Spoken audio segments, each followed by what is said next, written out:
Hello and welcome back. आज की इस वीडियो में हम न्यूमेरिकल्स करेंगे कूलम्ब्स लॉ से रिलेटेड। तो आप यहाँ पे देख सकते हैं न्यूमेरिकल्स लिखा हुआ है related to Coulomb's law. Okay, wait a minute.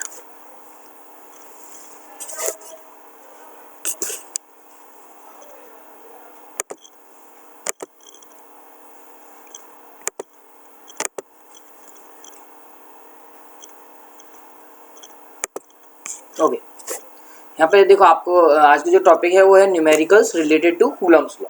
Coulomb's law से रिलेटेड जो न्यूमेरिकल्स है वो हम आज की इस वीडियो में करेंगे।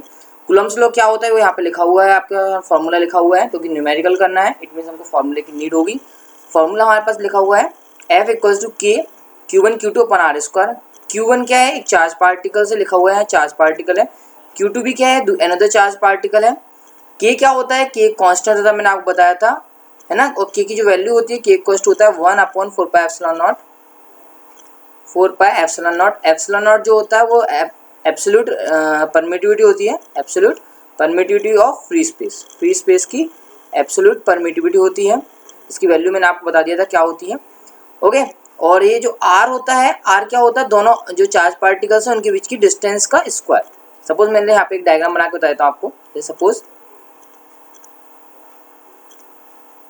सपोज मान लेते हैं हमारे पास ये दो चार्ज पार्टिकल, एक चार्ज पार्टिकल ये रहा और एक दूसरा चार्ज पार्टिकल सपोज मान लो ये। तो इनके सेंटर को मीट कराने वाली जो लाइन होगी, उनके बीच की जो सेंटर्स के बीच की जो डिस्टेंस होगी उसको हम बोलते हैं R। तो जो F होता है वो R स्क्वायर के इन्वर्सली प्रोपोर्शनल होता है। ओके, K की वैल्यू मैंने आपको बता दिया था 1/4πε0 होता है, 1/4πε0, और इसकी जो वैल्यू होती है वो 9 × 10⁹ होता है। इसको आपको याद रखना चाहिए। ओके, तो चलते हैं अपन नेक्स्ट स्लाइड पे। अपन जो न्यूमेरिकल्स अपन को करना है उसको करते हैं अपन न्यूमेरिकल्स को। देखते हैं नेक्स्ट स्लाइड में क्या कौन कौन से क्वेश्चन अपन को करना है। ओके ओके, सबसे पहले आप यहाँ पे दिख रहा होगा, आपको विजुअल होगा आपको ये ना, क्या लिखा हुआ है इसमें, when a glass rod is rubbed with silk. जब ग्लास रॉड को हम सिल्क के साथ रब करते हैं तो क्या होता है। ये क्वेश्चन, पहला क्वेश्चन ये पूछा गया है, when a glass rod is rubbed with silk it gains electron from silk, या it gives electron to silk, it gives protons to silk, it gives protons from silk. तो मैंने आपके लिए एक टेबल बनवाया था जिसमें मैंने बताया पॉजिटिव चार्ज कौन होता है और नेगेटिव चार्ज कौन से होते हैं। देखो पॉजिटिव चार्ज, यहाँ थोड़ा सा मैं आपको और समझा देता हूँ। पॉजिटिव चार्ज क्या होता है, पॉजिटिव चार्ज मीन्स होता है एक एटम पर पॉजिटिव चार्ज होगा when it gives electron. Positive charge कब होगा, जब वो एटम इलेक्ट्रॉन देता है, गिव्स इलेक्ट्रॉन। और नेगेटिव चार्ज कब होगा, नेगेटिव मीन्स माइनस उसके ऊपर ज़्यादा होना चाहिए। नेगेटिव चार्ज का होगा जब वो इलेक्ट्रॉन्स लेगा, तो क्या करेगा, गेन करेगा। तो क्या करेगा, गेन करेगा इलेक्ट्रॉन।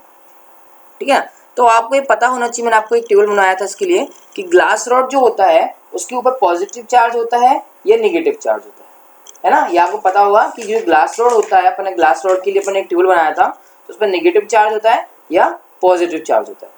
ओके, तो इसका आंसर क्या होगा, आप उस टेबल में से देख सकते हैं। तो इसका आंसर है गिव्स इलेक्ट्रॉन टू सिल्क। इसका आंसर ये बी है। मैं इसको हाईलाइट कर रहा हूँ,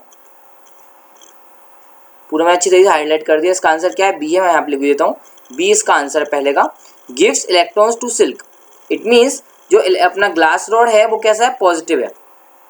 ग्लास रॉड जो है वो कैसा है, अपना पॉजिटिवली चार्ज है, पॉजिटिवली चार्ज है। और जो सिल्क क्लॉथ होगा हमारा वो कैसा हो जाएगा, नेगेटिवली चार्ज हो जाएगा। उसके पास नेगेटिव चार्ज आएगा बिकॉज वो इलेक्ट्रॉन गेन करता है। ओके, आया ना समझ में आपको कि कौन पॉजिटिव होता है कौन नेगेटिव होता है। ओके, तो अब नेक्स्ट क्वेश्चन पे आते हैं। ये पहला जो क्वेश्चन था हमने वो आपने कंप्लीट कर लिया है।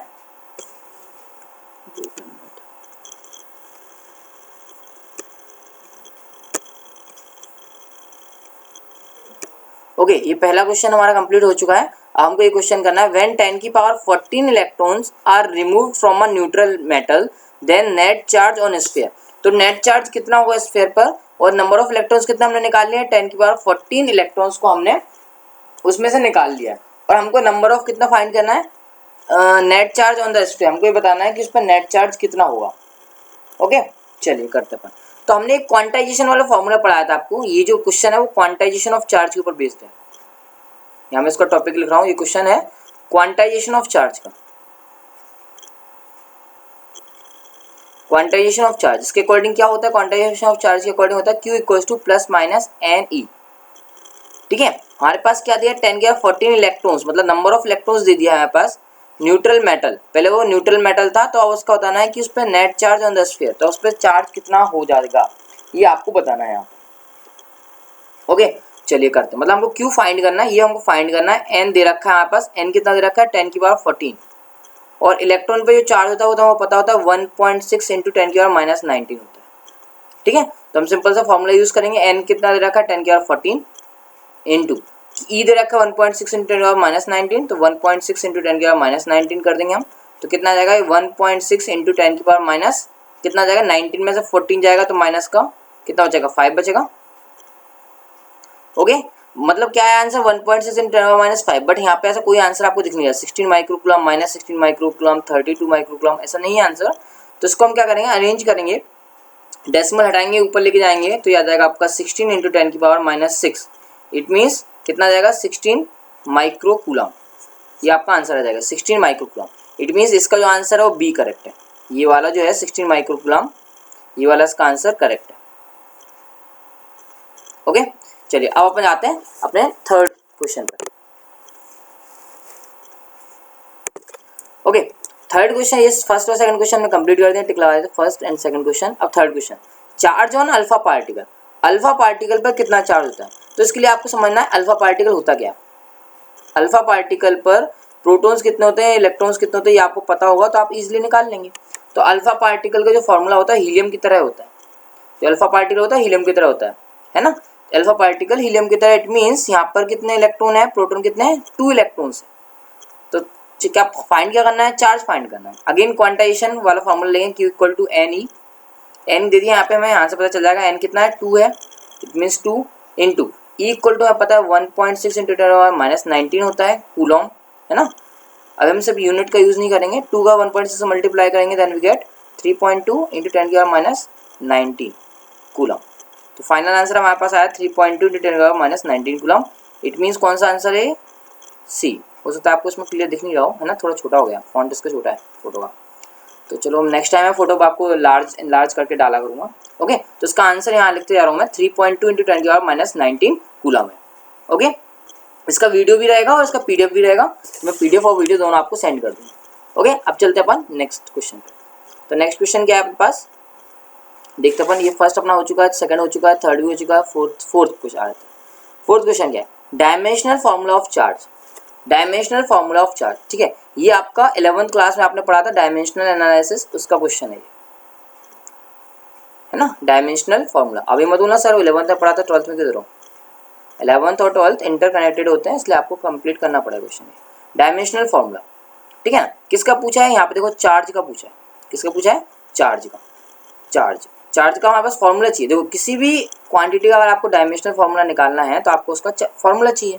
ओके तो चार्ज का फॉर्मूला तो हमारे पास इतना डायरेक्टली नहीं है, तो हम क्या करते हैं करंट का फॉर्मूला लेते हैं। आई इक्वल्स टू, आई क्या है, करंट है, तो करंट का फॉर्मूला पता होगा आपको, चार्ज पर यूनिट टाइम। आई क्या है यहाँ पे, करंट है, करंट इक्वल्स टू होता है चार्ज, ये क्यू जो है अपना चार्ज है, और अपॉन में टाइम, मतलब कितना चार्ज फ्लो हो रहा है उसको हम क्या बोलते हैं, करंट बोलते हैं। ओके हमको किसका डायमेंशनल फॉर्मूला चाहिए, हमको तो क्यू का चाहिए, तो हम यहाँ फॉर्मूला क्रिएट कर लेंगे, जनरेट कर लेंगे। Q equal to simply multiply कर देंगे, टी डिवाइड में था तो यहाँ पे आगे क्या हो जाएगा, मल्टीप्लाई हो जाएगा, then we get Q equals to I into T. Okay तो क्यू का डायमेंशनल फॉर्मूला निकालना है तो मैं ऐसे लिख देता हूँ उसको, क्यू डायमेंशनल ब्रैकेट में इक्वल टू आई का डायमेंशनल फॉर्मूला और ब्रैकेट में दूसरे में टी का डायमेंशनल फॉर्मूला। ओके आई का आपको पता है, आई एम्पियर में मेजर करते हैं, तो इसका आ जाएगा ई, क्या जाएगा इसका फॉर्मूला, ई आ जाएगा। टी आपको पता है क्या है, टाइम है, तो टाइम को हम कैपिटल टी से रिप्रेजेंट करते हैं, तो डायमेंशनल फॉर्मूला क्या बन गया इसका, ए टी या टी ए, जो भी लिखा हो, ये मैं लिख रहा हूँ ए टी। और हम डायरेक्ट उसको उसमें फॉर्म में लिखते हैं एम एल टी वाले टर्म में कहें, तो फाइनल जो हमारा आंसर आएगा वो आएगा एम है क्या, नहीं है, इट मीन्स एम की पावर 0, मास 0 है, लेंथ भी नहीं है ना इसमें, तो लेंथ की पावर 0, टाइम है 1 टाइम्स, तो या तो 1 टाइम लिख दो या मत लिखो उसको, मतलब ऊपर या तो 1 लिख दो, अगर नहीं भी लिखते तो चलता है, और ए, तो ये इसका फॉर्मूला आना चाहिए M0 L0 TA या फिर AT, जो भी ऑप्शन दे रखो। तो देखो A इनवर्स T ये तो नहीं हो सकता, T इनवर्स A ये भी नहीं हो सकता, M0 L0 TA ये हो सकता है, इट मीन्स इसका जो आंसर है वो C है। ओके ये हमारा फोर्थ क्वेश्चन भी हुआ, सिंपल था ना, हमने सिंपली फॉर्मूला जनरेट किया आई एम्पियर में मेजर करते हैं इसलिए उसके लिए ई यूज़ करते हैं, टी टाइम था इसलिए कैपिटल टी, और हमारा आंसर आ गया। ओके, चलते हैं अब अपने नेक्स्ट क्वेश्चन पे। ओके, तो हमारे कितने क्वेश्चन हो गए, 4 क्वेश्चन तो कंप्लीट कर लेता। अब 5th क्वेश्चन पे आ रहे हैं। वाला 5th क्वेश्चन क्या लिखा है, when a body is earth connected, मतलब बॉडी को हमने अर्थ से कनेक्ट कर दिया। इट मीन सपोज मान लो एक बॉडी लेते हैं, बॉडी लेके मान लो उसको हमने अर्थ से कनेक्ट कर दिया, ग्राउंडिंग कर दिया, तो ग्राउंड से कनेक्ट कर दिया, ये ग्राउंड से कनेक्ट कर दिया ना। मान लो ये ऑब्जेक्ट था और ये क्या है, ग्राउंड है, ग्राउंड से कनेक्ट कर दिया। फिर क्या लिखा, earth connected, electrons from earth flows into the body, मतलब ये कहना चाह रहे हैं यहाँ से अब इलेक्ट्रॉन, ये इलेक्ट्रॉन मान लो है, इलेक्ट्रॉन ऐसे है, वो ऐसे ऐसे बॉडी के अंदर फ्लो करना स्टार्ट करते हैं, ग्राउंड से बॉडी के अंदर जा रहा है। दिस मीन्स बॉडी बिकम्स, तो इसका मतलब बॉडी क्या हो जाएगी, अनचार्ज हो जाएगी, चार्ज पॉजिटिवली हो जाएगी, या ये क्या लिखा है, नेक्स्ट टाइम से मैं इसको हटा दूँ और ये जो भी वट क्या लिखा है पता नहीं होगा, चार्ज लिखा है, चार्ज निगेटिवली, और ये लिखा है इंसुलेटर। तो आप खुद बताओ ये क्या था, अनचार्ज बॉडी थी ना। When a body is earth connected electrons from earth flows into the body. अच्छा, अब क्या हो रहा है, ग्राउंड से इलेक्ट्रॉन जो है अर्थ के अंदर जा रहे हैं, ग्राउंड से अर्थ के अंदर इलेक्ट्रॉन जा रहे हैं, तो क्या होगा उसमें, उसमें होगा क्या, ये पूछा उन्होंने, है ना। और बॉडी पहले बताया क्या कैसी है, when a body is earth connected. Okay, body के लिए हमें नहीं बताया गया कि बॉडी कैसी है, मतलब निगेटिवली चार्ज है या पॉजिटिव चार्ज है। तो जनरली हम इसको एक काम करते हैं, हम इसको जो बॉडी है उसको हम पॉजिटिवली चार्ज मान लेते हैं, जो बॉडी है वो पॉजिटिवली चार्ज है मान लेते हैं, ठीक है। अब इलेक्ट्रॉन्स फ्लो करेंगे तो बॉडी क्या हो जाएगी, न्यूट्रल हो जाएगी ना, क्योंकि यहाँ पे हमारे पास पॉजिटिव चार्ज है, इलेक्ट्रॉन्स आ रहे हैं ग्राउंड से, तो प्लस और माइनस मिलेगा तो क्या हो जाएगा, न्यूट्रल हो जाएगा। इसलिए इसका आंसर जो होगा वो न्यूट्रल होगा। न्यूट्रल दिया क्या आंसर, अनचार्ज ना, ये वाला क्या हो जाएगा, अनचार्ज हो जाएगा, न्यूट्रल हो जाएगा। ओके, ये सब ऑब्जेक्टिव क्वेश्चन थे कुछ अपने पास, ये अपने क्वेश्चन कंप्लीट कर लिया। अब अपन चलते हैं अपने नेक्स्ट क्वेश्चन पे, और जो कि न्यूमेरिकल्स है।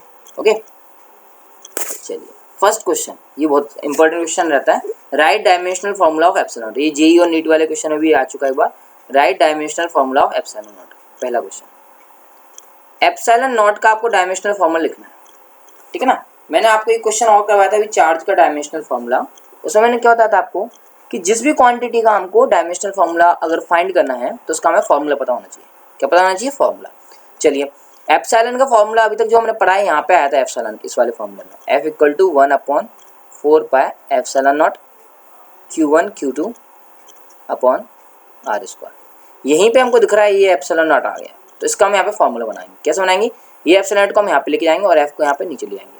तो epsilon naught equal to 1/4 pi F means force है ना, और Q1 Q2 upon R square. Okay, अब देखते हैं अपन डायमेंशनल फार्मूला एप्सिलॉन नॉट का। 1/4 पाई, ये वाली वैल्यू देखना आप, 1/4 पाई, ये तो कांस्टेंट है, तो इसका तो कांस्टेंट का तो कोई डायमेंशनल होता ही नहीं फार्मूला। तो एप्सिलॉन नॉट का जो डायमेंशनल फार्मूला होगा वो किसके डायमेंशनल फार्मूले इक्वल होगा, 1/f, मतलब f के अपॉन में चाहिए, मतलब ऊपर चाहिए Q1 और Q2 का डायमेंशनल फार्मूला। ऊपर हमको चाहिए Q1 Q2 का डायमेंशनल फार्मूला, नीचे चाहिए हमें फोर्स का डायमेंशनल फार्मूला, और साथ ही साथ R square, it means R square का भी नीचे डायमेंशनल फार्मूला चाहिए। ये ऐसा फार्मूला चाहिए हमको। ओके, Q क्या है अपने पास, चार्ज है, Q2 भी क्या है, चार्ज है, दोनों क्या है अपने पास, चार्ज है। तो चार्ज का डायमेंशनल फार्मूला भी हमने निकाला था, है ना, क्या आया था, AT आया था, AT। ये Q1 का भी AT हो गया, Q2 का भी AT हो गया, इसलिए क्या हो जाएगा, A स्क्वायर T स्क्वायर हो जाएगा, है ना। यार नीचे लिख देता हूँ, क्या यहाँ पे लिख दो, चलो Q का हो गया, Q1 का हो गया AT, तो AT लिख लेते हैं पहले अपन, AT।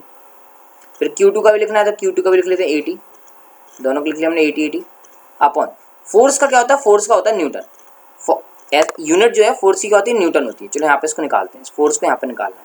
फोर्स इक्वल टू क्या होता है, m होता है, ठीक है। m क्या होता है, अपने मास होता है।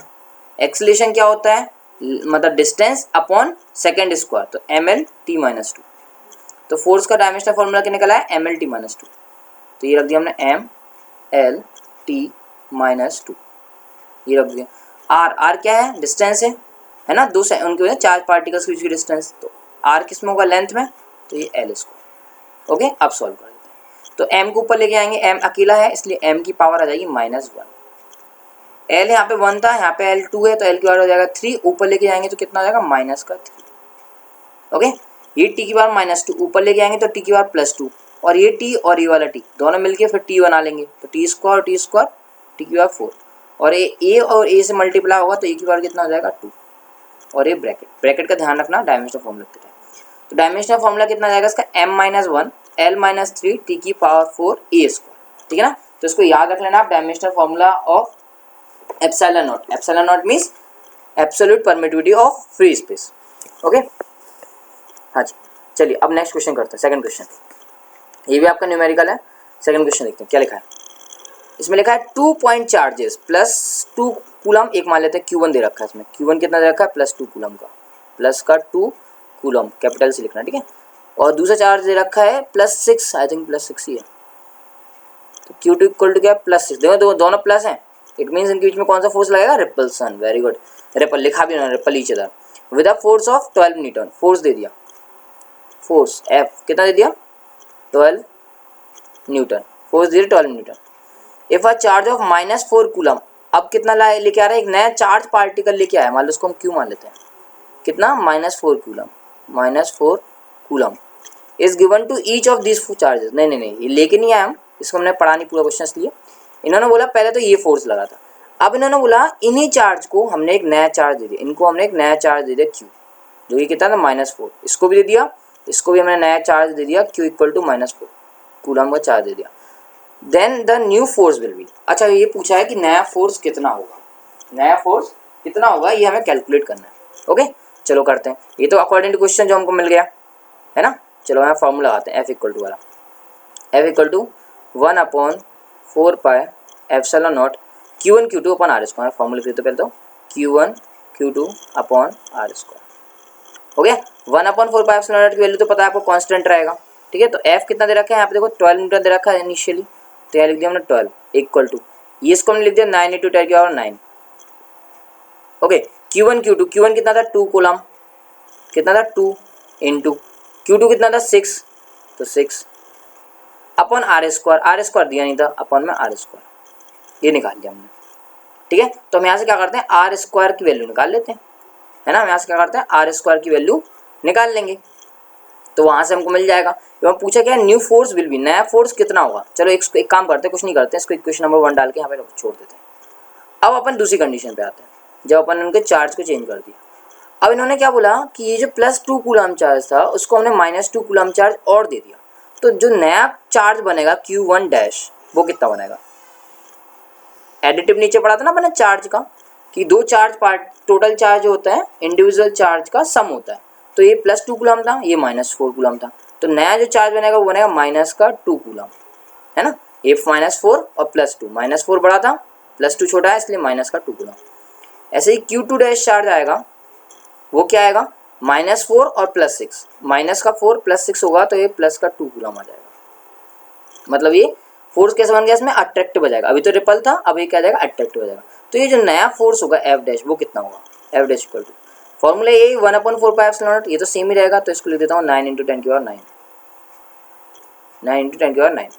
और एक Q1 Q2, तो Q1 -2 है, +2 है, तो हम प्लस माइनस नहीं लिख रहे हैं, हम सिंपल से वैल्यू पुट कर रहे हैं। 2 और 2 कितना हो जाएगा 4, और अपॉन में R स्क्वायर, इसको देते हैं इक्वेशन नंबर 2, ठीक है। अब हम क्या करते हैं, इक्वेशन नंबर 1 और इक्वेशन नंबर 2 को डिवाइड कर देते हैं। इक्वेशन नंबर 1 के बीच में अपॉन में लिख देते हैं इक्वेशन नंबर 2, तो यहाँ पे आ जाएगा अपॉन में F डैश आ जाएगा, यहाँ पे क्या आ जाएगा, चलो हटा देते हैं, अलग से देते हैं। इक्वेशन नंबर 1 इक्वेशन नंबर 2 से डिवाइड कर रहे हैं, equation number 1 divide by equation number 2। Okay तो यहाँ पे 12 था इसलिए यहाँ 12 आ गया, अपॉन में यहाँ पे F डैश नीचे आएगा इसलिए अपॉन में F डैश आ गया, इक्वल टू ये 9 × 10 की पावर 9 और ये इंटू 12 हो जाएगा, तो लिख देते हैं 9 × 10 की पावर 9, 6 2 से हो जाएगा 12 अपॉन में R स्क्वायर, और होल अपॉन में F डैश आएगा। तो आपको पता है ना कोई नंबर नीचे होता है तो वो ऊपर जाके रेसिप्रोकल हो जाता है, तो ये R स्क्वायर ऊपर आ जाएगा और हो जाएगा 9 × 10 की पावर 9। देखो मैंने ये वाली वैल्यू उल्टा करके लिख दिया, रेसिप्रोकल हो जाता है ना, इंटू 4, तो 9 × 10 की पावर 9 से 9 × 10 की पावर 9 कट गया, R स्क्वायर से R स्क्वायर कट गया, तो 4 से ये कट गया 12, कितना आया 3 आया। इट मीन्स रिजल्ट क्या है वहाँ पास रिजल्ट आया 12 upon F dash equal to 3, और तो कुछ नहीं बचा ना, नहीं बचा, सिर्फ 3 बचा, 3। इट मीन्स F डैश को यहाँ लेके आएंगे, 3 को यहाँ लेके जाएंगे तो क्या हो जाएगा, this implies F dash equal to 12/3। 3 से काट देंगे तो this implies F dash equal to कितना आ जाएगा, नया फोर्स जो आ जाएगा वो आ जाएगा 4 न्यूटन। तो ये आपका आंसर है करेक्ट। फाइनल आंसर क्या है आपका, F dash equal to 4 newton. जो नया फोर्स बनेगा वो कितने न्यूटन का बन जाएगा आपका, 4 न्यूटन का नया फोर्स बनेगा। ये इनका आंसर है, ठीक है। ये अपना आंसर आ गया 4 न्यूटन, ठीक है ना।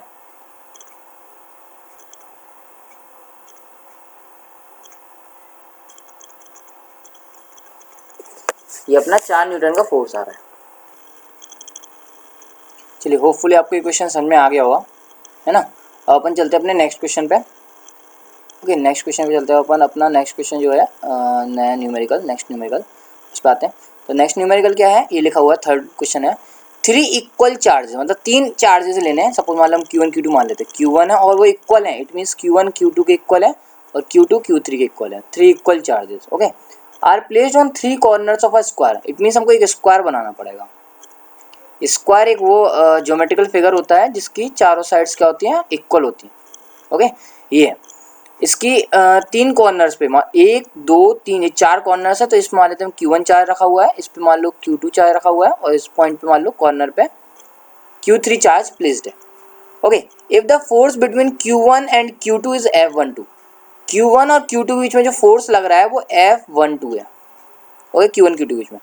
And that between Q1 and Q3, Q1 और Q3 के बीच में। आप एक कंसेप्ट समझना, मैंने क्या बताया था, कूलम्ब्स लॉ क्या होता है, दो चार्ज पार्टिकल्स के बीच की जो डिस्टेंस होता है उस पर मैटर करता है। डिस्टेंस के स्क्वायर का इन्वर्सली प्रोपोर्शनल होता है। इट मीन्स हमको उनकी डिस्टेंस लेनी है।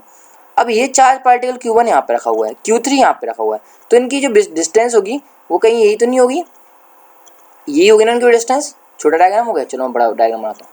वेट वेट वेट वेट बड़ा डायग्राम बनाता हूँ।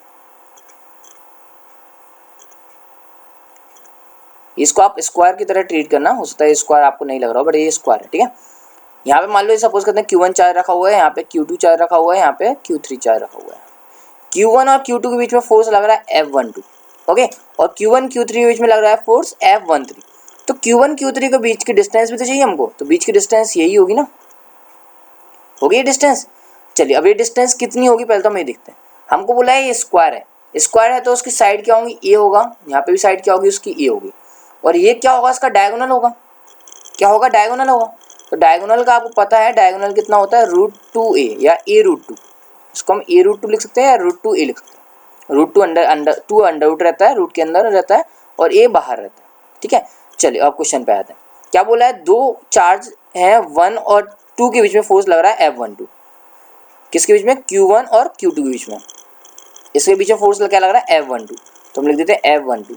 क्या फॉर्मूला होता है F12 का, इक्वल टू का के Q1 Q2 upon R²। R² बोले तो उनके बीच की डिस्टेंस, यहाँ पे उनके बीच की डिस्टेंस क्या है, A है, इट मीन्स A²। ये हो गया F1 फर्स्ट इक्वेशन। सेकंड क्या बोला है, Q1 और Q3 के बीच में फोर्स, Q1 और Q3 के बीच में फोर्स। चलो Q1 Q3 के बीच में फोर्स लग रहा है F13 लग रहा है, इक्वल टू के तो कांस्टेंट है वो तो सेम ही रहना है, Q1 Q2 दो चार्ज होते थे, यहाँ पे क्या है Q1 Q3 आ जाएगा, Q1 Q3 अपॉन यहाँ पे डिस्टेंस कितनी है उनकी, A² दे रखा था, यहाँ पे कितना दे रहे हैं उनका डिस्टेंस, A/√2, A√2, A√2 का स्क्वायर, ठीक है। इसको सॉल्व करते हैं अपन। तो ये क्या जाएगा, इक्वल टू के Q1 Q3 अपॉन √2 का स्क्वायर करेंगे तो it will get 2 and a का स्क्वायर करेंगे तो हमें क्या मिलेगा, A² मिल जाएगा। ये हो गया क्वेश्चन नंबर 2। क्या पूछा है हमको, पूछा then the ratio of magnitude F12 upon F13, मतलब F12 को डिवाइड करना है F13 से, F12 को F13 से क्या करना है, डिवाइड करना है, ओके। F12 को किससे डिवाइड करना है, F13 से डिवाइड करना है। चलो कर देते हैं। इक्वेशन 1 को इक्वेशन 2 से डिवाइड करना है, मतलब 1 डिवाइडेड बाय 2। तो यहाँ पे आ जाएगा F12 पहले divided by F13, force of between 1 and 3 equal to, चलिए के Q1 Q2 अपॉन A², के Q1 Q2 अपॉन A², और F13 अपॉन में आएगा तो हमें पता है जो अपॉन में वैल्यू आती है उसका हम रेसिप्रोकल कर देते हैं, तो ये आ जाएगा ऊपर, जो नीचे था 2A² upon Q1 Q3 Q3। Okay, ए स्क्वायर से ए स्क्वायर हो जाएगा कैंसिल। ओके, यहाँ के कहाँ गया, कहाँ जाएगा, के नीचे आएगा ना।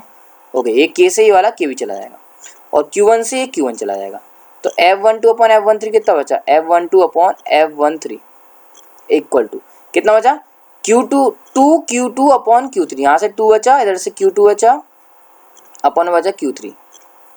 ठीक है, अब हमारे पास Q2 Q3 की वैल्यू चाहिए हमको, बट हमें यहाँ पे बोला है कि वो आइडेंटिकल है, इक्वल चार्जेस हैं, तो Q2 Q3 के इक्वल है, तो Q2 और Q3 एक दूसरे से कैंसिल हो जाएंगे। तो जो रेशो आएगा वो क्या आएगा, 2:1। फाइनल आंसर क्या आ जाएगा हमारा, 2:1। ओके, समझ में आ गया होगा ना, सिंपल सा एक स्क्वायर बनाया अपन ने, जो क्वेश्चन ने बोला वही अपन ने 1 बाय 1 स्टेप बाय स्टेप अपन करते गए। कोई टफ क्वेश्चन दिए नहीं मैंने आपको, तो सिंपल से क्वेश्चन ये है। ओके, अब चलते अपन नेक्स्ट क्वेश्चन पे।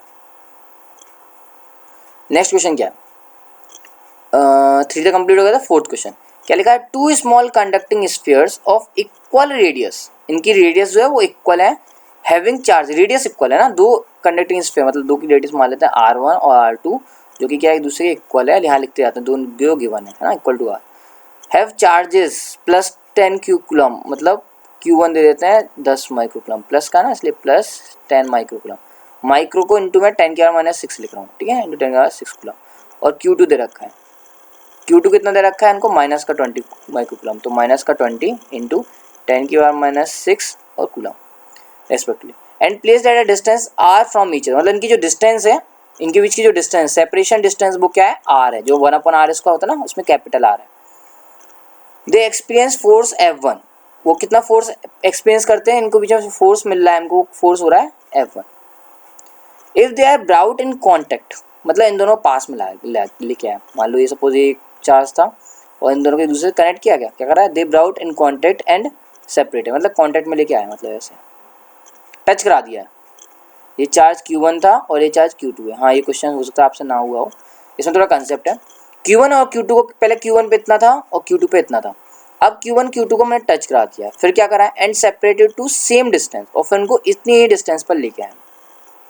समझ रहे हो, पहली कंडीशन मैंने बोल दी, ये वाली कंडीशन, ये कंडीशन ये हो गई, क्या Q1 Q2 को हमने टच करा दिया। अब जब हम इनको अलग अलग करेंगे, तो जो Q1 है, मतलब सपोज मान लो एक ऑब्जेक्ट, 2 ऑब्जेक्ट है, एक पे A ऑब्जेक्ट है, दूसरा B ऑब्जेक्ट है, तो जो A ऑब्जेक्ट पर जो चार्ज होगा ना, वो हो जाएगा Q1 प्लस Q2/2। जब भी हम 2 मेटल सरफेस को एक दूसरे से टच करा देते हैं या उनको किसी कंडक्टर से कनेक्ट कर देते हैं, कंडक्टिंग वायर से कनेक्ट कर देते हैं, तो उनके ऊपर जो चार्ज होता है वो इक्वली डिस्ट्रीब्यूट हो जाता है, जो कि उनके एवरेज के इक्वल होता है। तो दोनों पर जो नया चार्ज होगा वो ये हो जाएगा, ए पर भी नया चार्ज हो जाएगा और बी वाले ऑब्जेक्ट पर भी नया चार्ज Q1 प्लस Q2/2 हो जाएगा। ओके, फिर क्या पूछा है, they experience force F2, then what will be the ratio of F1 और F2, F1 F2 का रेशियो पूछा है उन्होंने, F1 और F2 का रेशियो पूछा है। चलो तो पहले तो अपन F1 निकाल लेते हैं, F1 इक्वल टू कितना आएगा, तो F1 आएगा यहाँ पे K Q1 Q2, तो 20 इंटू 10 कितना हो जाएगा, 20 इंटू 10 200, मैं लिख देता हूँ यहाँ पे 20 इंटू 10, और माइक्रोकूलम ले लेते हैं, चलो अपन microcoulomb upon K Q1 Q2 हो गया ये, अपॉन R स्क्वायर, R कितना कैपिटल आ था, तो ये आ गया रिजल्ट, कितना आ गया, K आ गया, इंटू में ये 20 का 10 से मल्टीप्लाई करेंगे तो 200 माइक्रोकूलम, हटा दो माइक्रो को, माइक्रो लिख लो ना, माइक्रो तो लिखना पड़ेगा, यूनिट होगा 10⁻⁶, और वो स्क्वायर कर रहे थे हम, इसलिए 10⁻⁶ की -12 लिखेंगे, -12 क्यों आया -12, क्योंकि देखो यही -6 यही -6 प्लस हो गया अपन ना R स्क्वायर, तो ये तो बन गई अपनी इक्वेशन नंबर 1। अब जो नया चार्ज, नया फोर्स प्रोड्यूस हुआ है ना, नया फोर्स को उन्होंने F2 बोला है, इसलिए हम F2 लेंगे। पहले हम यहाँ कंडीशन लिख देता हूँ, चलो मैं आपको अच्छे से कंडीशन लिख देता हूँ, नहीं तो आप तो कन्फ्यूज़ हो गए। तो यहाँ पर पहले लिख लो कि we know that when two conductors, 2 लिखा है ना ये, when two conductors are brought in contact,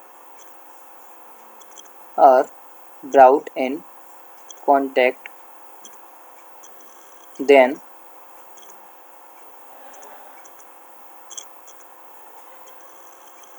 the resultant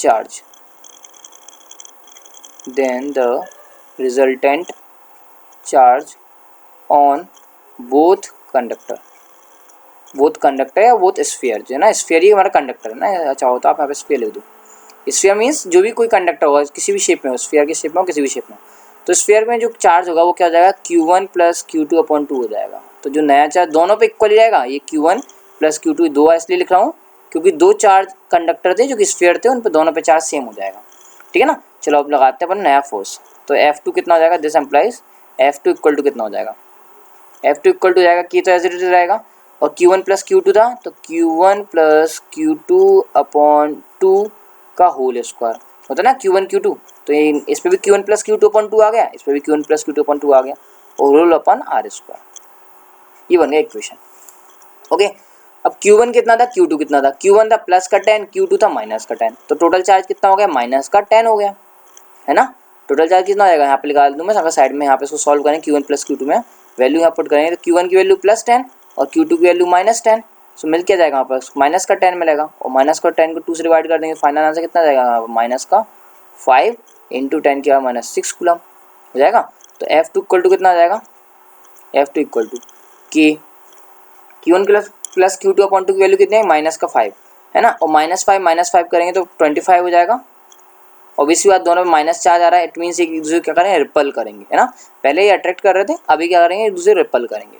तो इंटू 10 की पावर -12, 25 कैसे लिख दिया मैंने, 5 का स्क्वायर, Q1 Q2 होता है ना, इसका लिखा हुआ है, इसका स्क्वायर 5 का स्क्वायर 25 इंटू 10 की पावर -12, 6 का 2 से मल्टीप्लाई हुआ होल अपॉन R स्क्वायर, तो R स्क्वायर तो as it is R square रहेगा। इक्वेशन नंबर 2 हो गया, ठीक है। क्या पूछा, what will be the ratio of F1 to F2, F1/F2 निकालना, मतलब याद रखना 2 जिसमें 2 आता है वो नीचे आता है, 2F2 लिखा है ना, इट मीन्स हमको F1/F2 निकालना है, F1/F2। तो देखो अब मैं आपको बता समझा चुका हूँ रेशियो कैसे फाइंड करते हैं। तो ये K से K कट जाएगा, R स्क्वायर से R स्क्वायर, नहीं सॉरी यहाँ पे K से वाला K कट जाएगा, चलो लिख ही देता हूँ। तो ये कितना आ गया, K आ गया, इंटू में आ गया 200, इंटू में आ गया 10 की पावर -12, अपॉन में आ गया R स्क्वायर, ये हो गया इक्वेशन 1। और इक्वेशन 2 ये वाली थी, तो R स्क्वायर आ गया ऊपर, अपॉन में आ गया K, इंटू में आ गया 25 इंटू 10 की पावर -12। ओके, K से K कैंसिल हो जाएगा, ओके, R स्क्वायर से R square will cancel out, 10 की पावर -12 से 10 की पावर -12 आउट, कैंसिल आउट, और 25 से हम इसको कैंसिल करें तो कितने टाइम्स आएगा, 4 टाइम्स आएगा तो 100 आता है, और 8 टाइम्स आएगा तो 200 आएगा। It means this implies F1 जो है इक्वल टू हो जाएगा 8F2, या F1/F2 का जो रेशो आएगा, F1/F2 इक्वल टू आएगा 8:1। कितना रेशो आ रहा है अपना, 8:1। फाइनल अपना जो आंसर आ रहा है वो कितना आ रहा है अपना, 8:1। ओके, तो ये हमने क्वेश्चंस कर लिए हैं, है ना। और इसका आप वो तो आप देख ही सकते हैं कि इसका जो नेचर है वो कैसा है। पहले यहाँ पे नेचर अगर देखें अपन, यहाँ पे देखें अगर नेचर, तो यहाँ पे चार्ज अपोजिट थे इसलिए अट्रैक्टिव था, है ना। और यहाँ पे चार्ज क्या होगा, ये आपके थोड़ा सा मतलब ऐसे लिख दिया है ना, कम एरिया में लिख दिया है ना, नेक्स्ट टाइम से अच्छा एरिया में लिखूंगा। और ये दोनों चार्ज कैसे हैं, यहाँ पे दिख रहा है ना, माइनस का 5 × 10 का -6 हो गया था, माइनस दोनों चार्ज सेम थे, तो एक दूसरे क्या कर रहे हैं, रिपल करेंगे ना, रिपल। ओके, सो आज की वीडियो में इतना ही, हमने सारे क्वेश्चंस कंप्लीट कर लिए। होपफुली इसके अंदर ना सारे क्वेश्चन एक बार मैं स्टार्टिंग दिखा देता हूँ आपको, जितने भी क्वेश्चन हमने करे हैं। वेट अ मिनट, ओके, यहाँ से हमने स्टार्ट किया था, तो पहले क्वेश्चन का आंसर हमारा बी आया था, है ना। सेकंड क्वेश्चन किया था हमने, सेकंड क्वेश्चन का आंसर बी था, -16 था। थर्ड क्वेश्चन का आंसर सी था, 3.2 वाला था। और फोर्थ क्वेश्चन का आंसर भी सी था। एंड फिफ्थ क्वेश्चन का आंसर क्या था हमारे पास, इसका क्वेश्चन आया था ई। इसमें थोड़ा सा गड़बड़ था क्योंकि इसमें बॉडी को हमने लिखा नहीं था कि वो कैसे चार्ज है, इसलिए मैं पॉजिटिवली चार्ज एज्यूम करके गया था। ओके, सेवंथ न्यूमेरिकल था जिसमें डायमेंशनल फार्मूला फाइंड करना था एप्सिलॉन नॉट का, बहुत ईजी था वो, अपने फाइंड कर लिया था उसको। और देन आफ्टर अपने ये सारे numerical, second numerical, then third, then fourth. Okay, so आज की वीडियो में हम इतना ही रखते हैं। थैंक यू वेरी मच, ऐसे ही पढ़ते रहिए आप। Thank you.